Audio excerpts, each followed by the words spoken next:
Hey guys, it's Kim here with Fairily Fiber Fun. Thanks for joining me on episode 33. So today we're going to discuss, I have to warn you, I don't have any show notes today. We're flying by the seat of our pants and that's just how it's going to go today.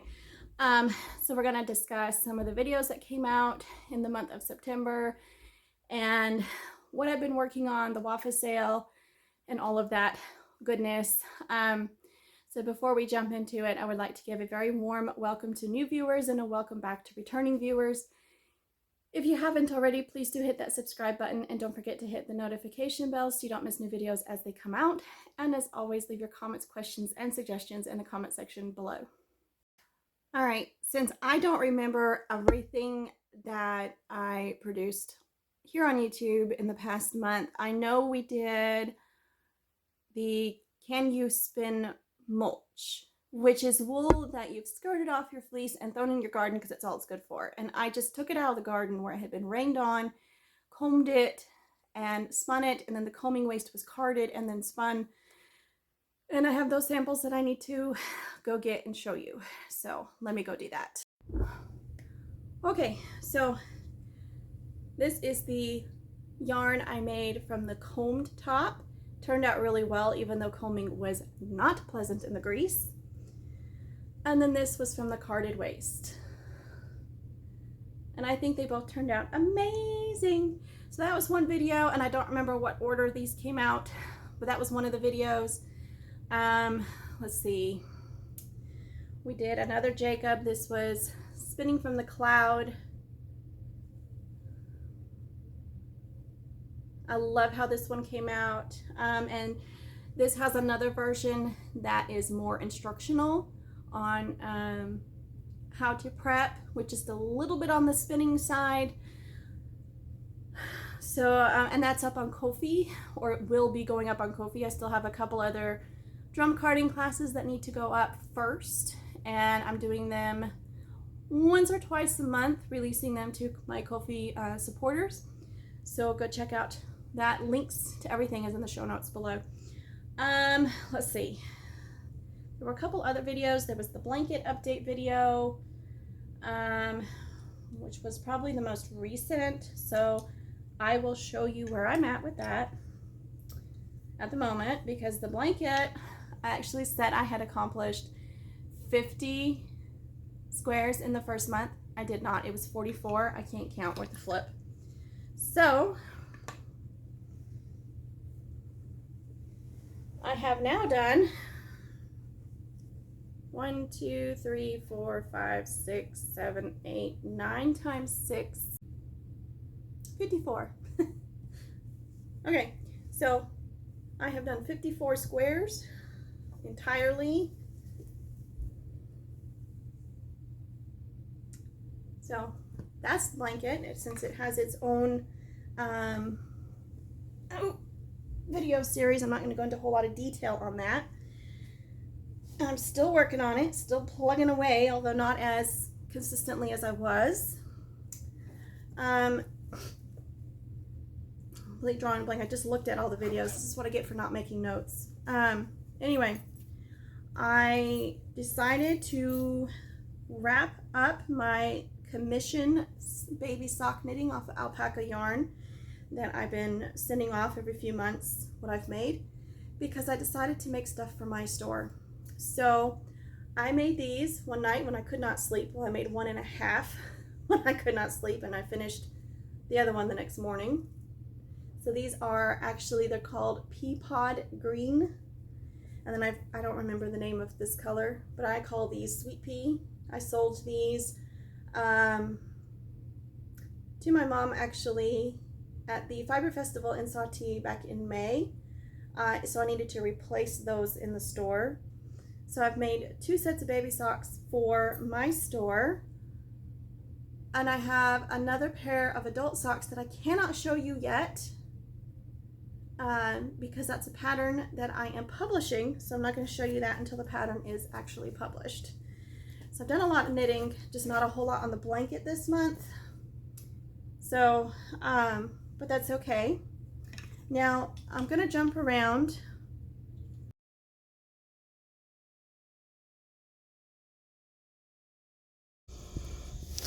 Alright guys, this is the first time I have ever tried to cold scour, and honestly I cannot see the screen on the phone because it's so bright out here.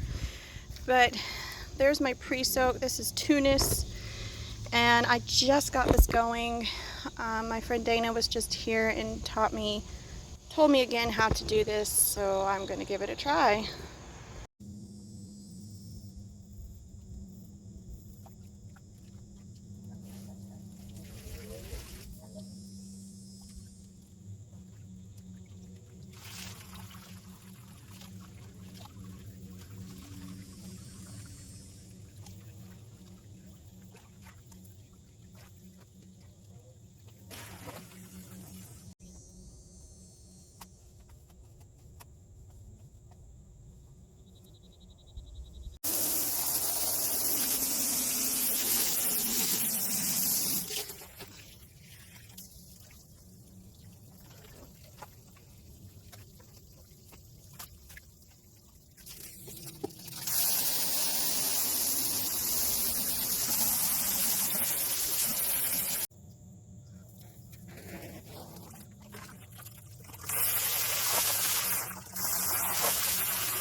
So the other video that I published this month,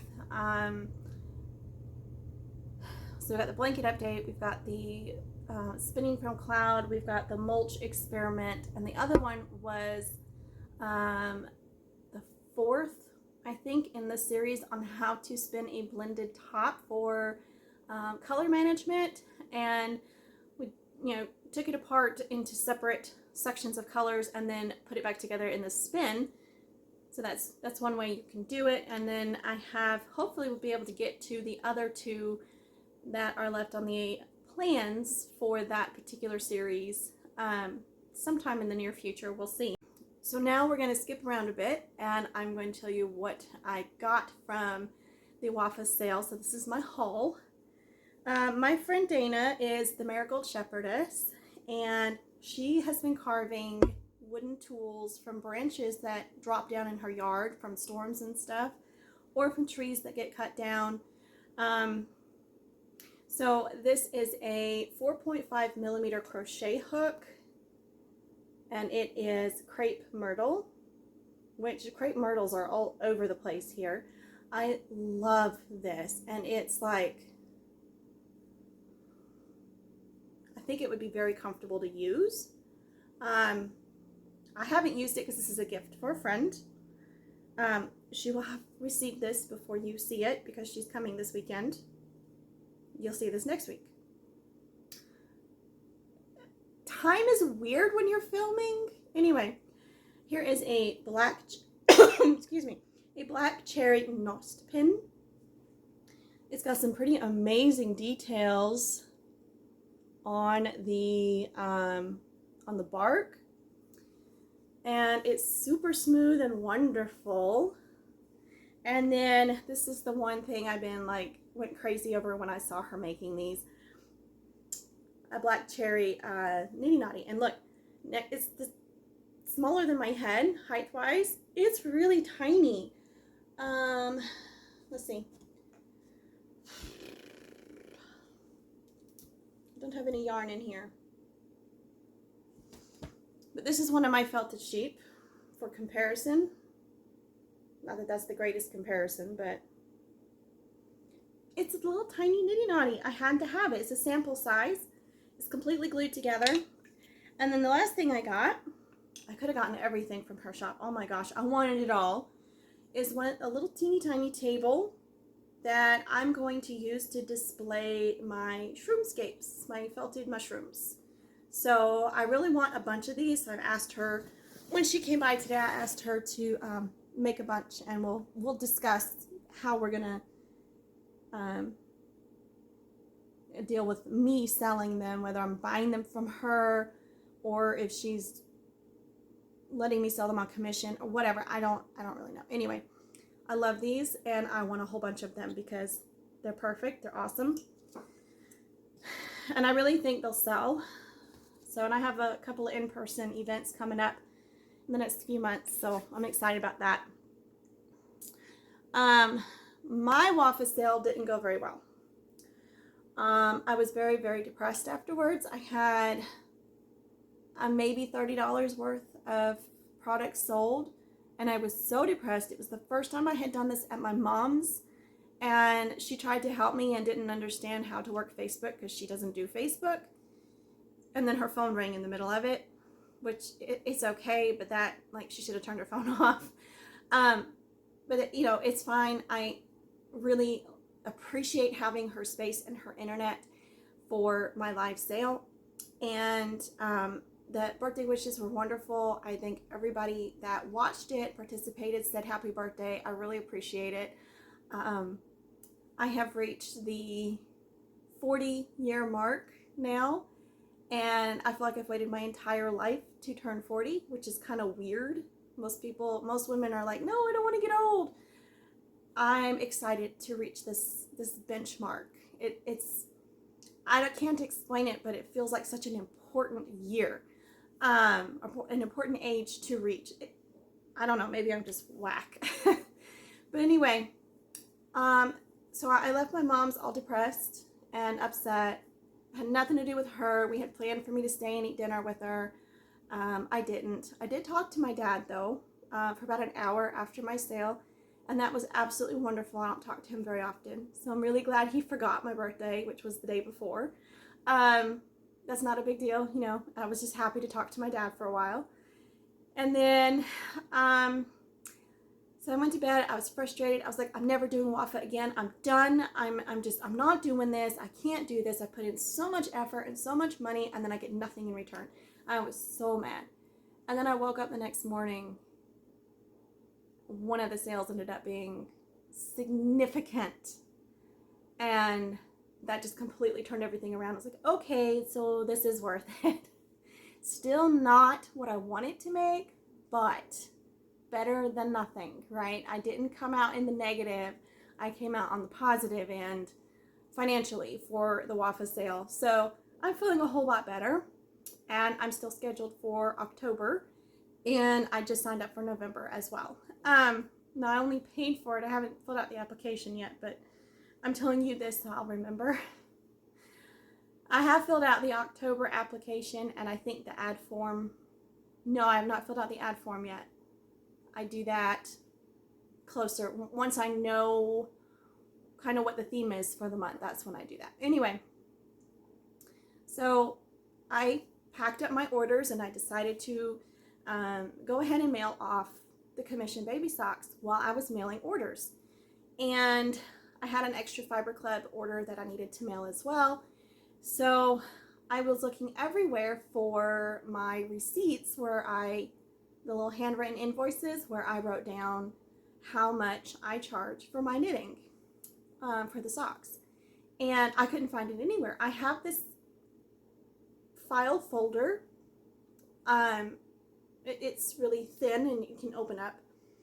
And I keep it next to my chair, which is behind the camera in the living room, with my spinning stuff. And I couldn't find it anywhere. So I spent 2 hours tearing the house apart looking for it, only to find that I had indeed put it right where it belongs, and I was just blind. Don't you love that when you can't see something that's right in front of your nose? To be all honest, it was kind of hiding behind some wool, so, you know, it cut me a little slack there. It wasn't exactly obvious in your face where I put it, but I was careful when I was done to put it back in that spot because that's where I want it to live. Anyway, out of all that, while I was digging through things and tearing the house apart, I found a whole bunch of dryer balls that were ready to go in stockings and be put in the washer. So let me dig through here. I now have a big old laundry basket full of stuff ready to go through the washer. Oh, that's not them. Actually, that is them. Okay, so the dryer balls. This is the full-size dryer balls. My face for reference, I have a small head. So I've got 3 in here, and then I got little bitty ones. These are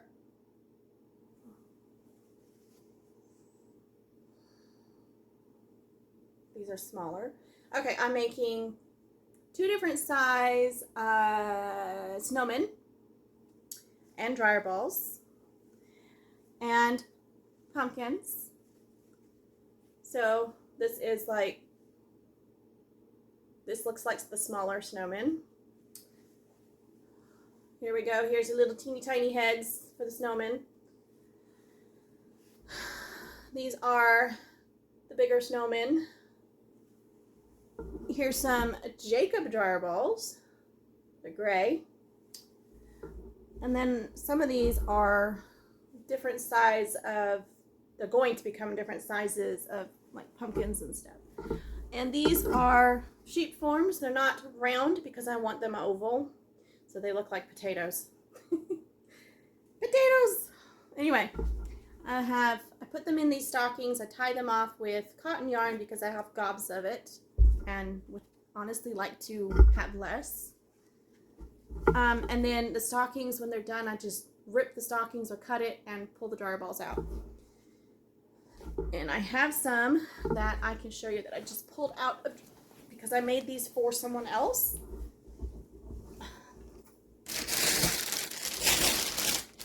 So, you know, little bitty 2-inch diameter dryer balls for someone else to turn into sheep. And I made some for me, about the same size for my little gray sheep. Here I've got, this is something else I found. I've got a bunch of sheep forms.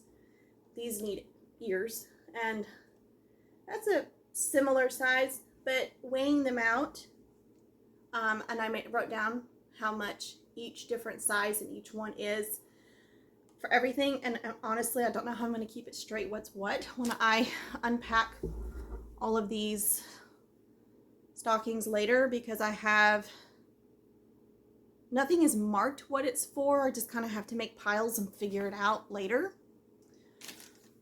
So lots of new stuff going on and coming up really, really soon.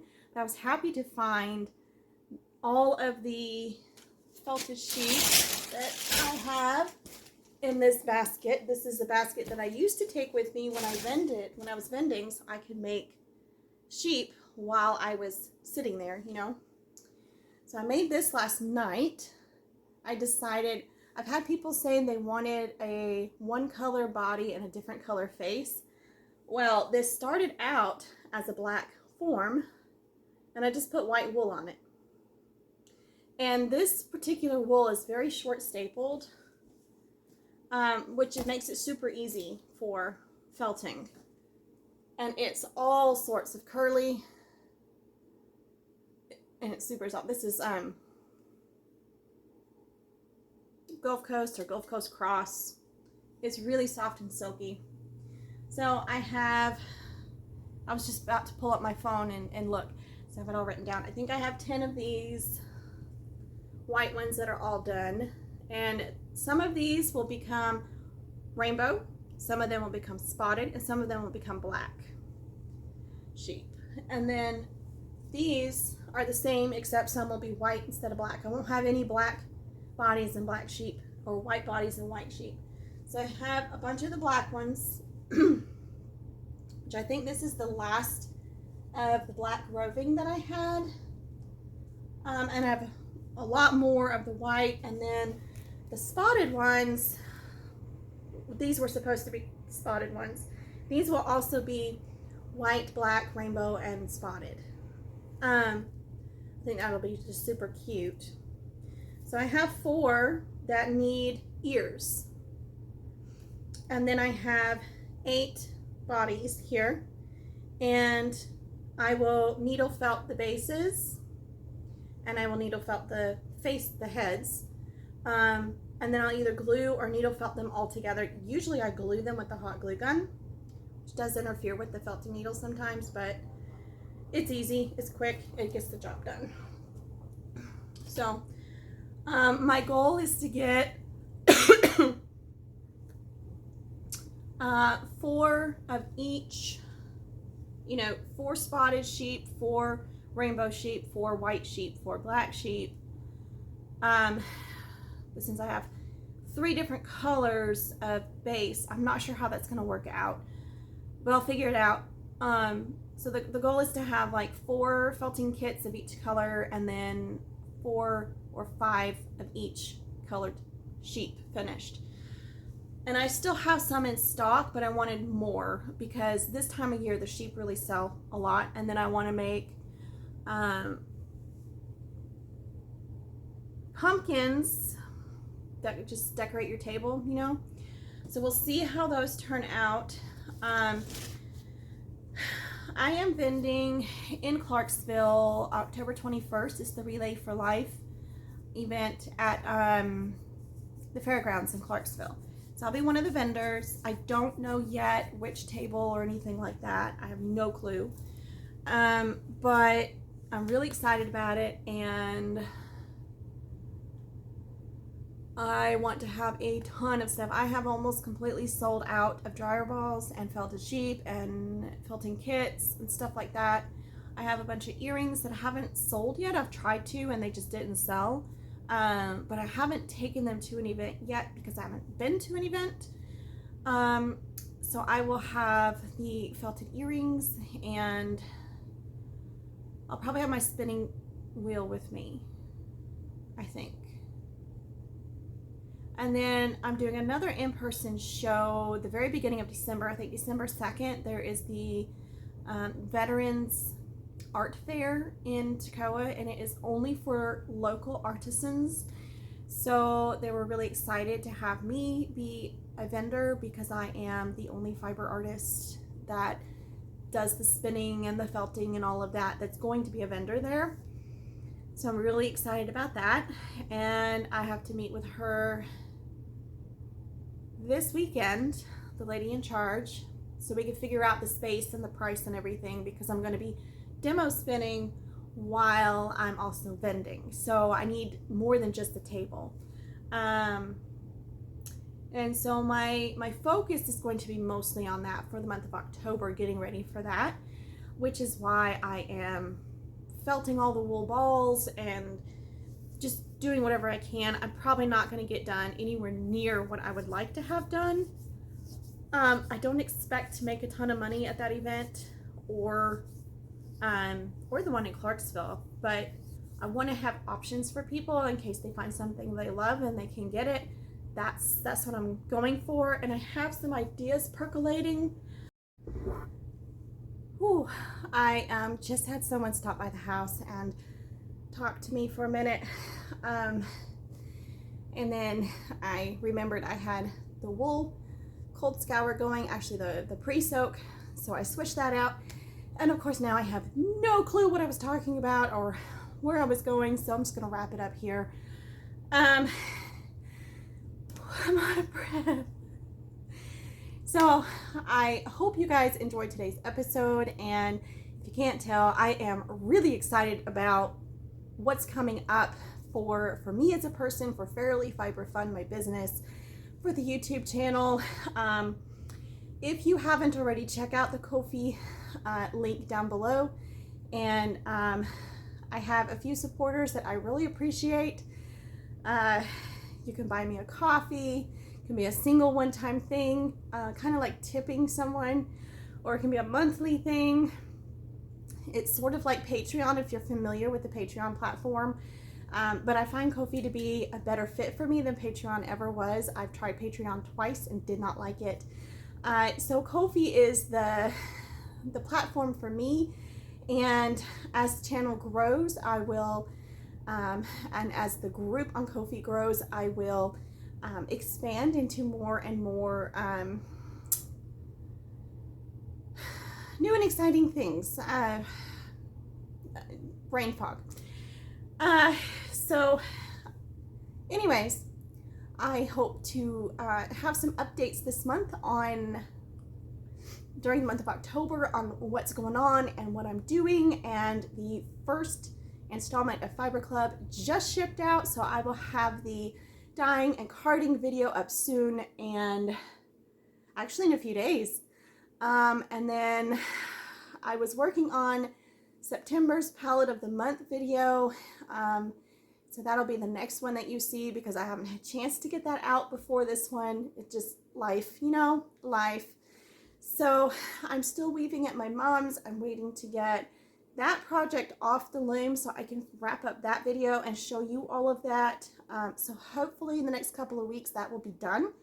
And then I have the huge commission blanket that I need to get started. So yeah, rambled on and on and on. So I appreciate you hanging out with me and enjoying all the shenanigans. And yeah, I will see you in the next one. Bye, guys.